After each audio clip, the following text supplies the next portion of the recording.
Et bonjour, c'est Gaëtan, votre expert informatique. Aujourd'hui, je vais vous expliquer 3 façons de stocker vos données, que ce soit photos, vidéos, en général, tout ce que vous pouvez faire et que vous voulez garder.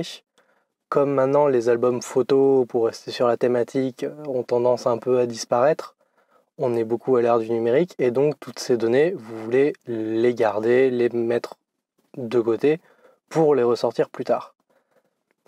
Donc je vais vous expliquer, comme je vous ai dit, 3 façons de les stocker correctement. La première, c'est tout simplement les mettre sur un disque dur externe que vous branchez à votre ordinateur quand vous avez besoin. Vous faites la copie dessus et vous débranchez correctement votre disque dur que vous rangez après.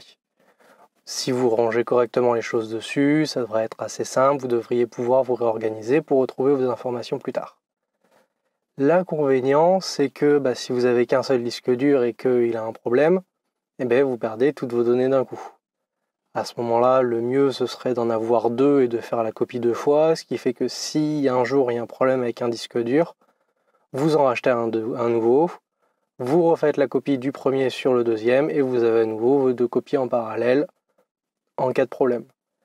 Toujours, on peut voir un problème supplémentaire, c'est que si vos 2 disques durs sont côte à côte et que, je vous le souhaite pas, mais il y a un incendie chez vous qui vient les abîmer, vous reperdez toutes vos données. À ce moment-là, il faudrait mettre ces 2 disques durs ailleurs, mais ça commence à devenir une logistique très compliquée. La deuxième solution, qui évite le problème par exemple de l'incendie, c'est le stockage en ligne.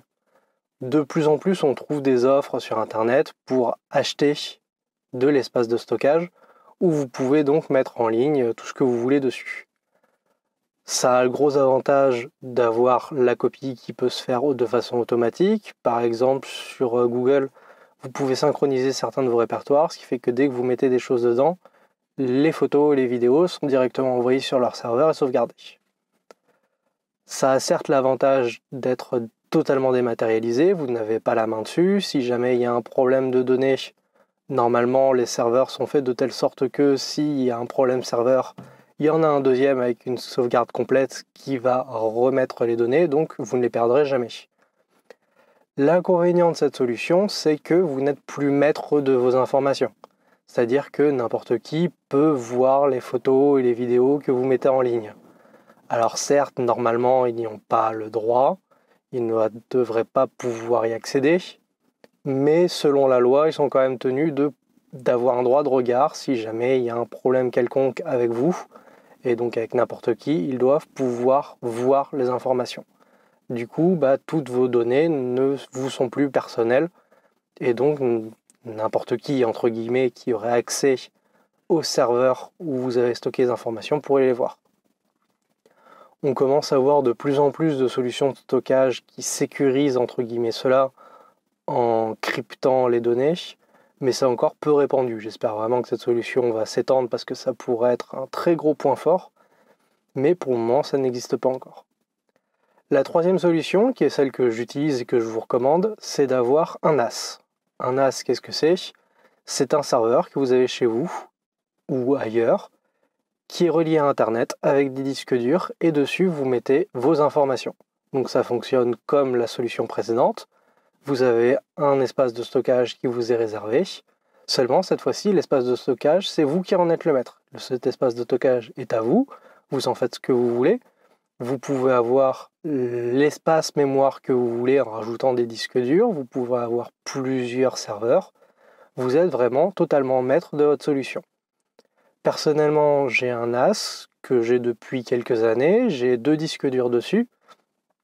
Et ils sont configurés pour fonctionner en façon miroir, c'est-à-dire que tout ce qui arrive sur un disque dur va être automatiquement copié sur le deuxième, ce qui fait que si un jour j'ai un problème avec un des disques durs, automatiquement le NAS va me le signaler, me dire qu'il y a un problème avec un des disques durs, mais toutes mes données seront quand même sur le second, ce qui fait que j'aurai juste à changer le disque dur, et tout seul il va recréer cette copie miroir sur le nouveau disque, et je serai reparti avec de nouvelles données.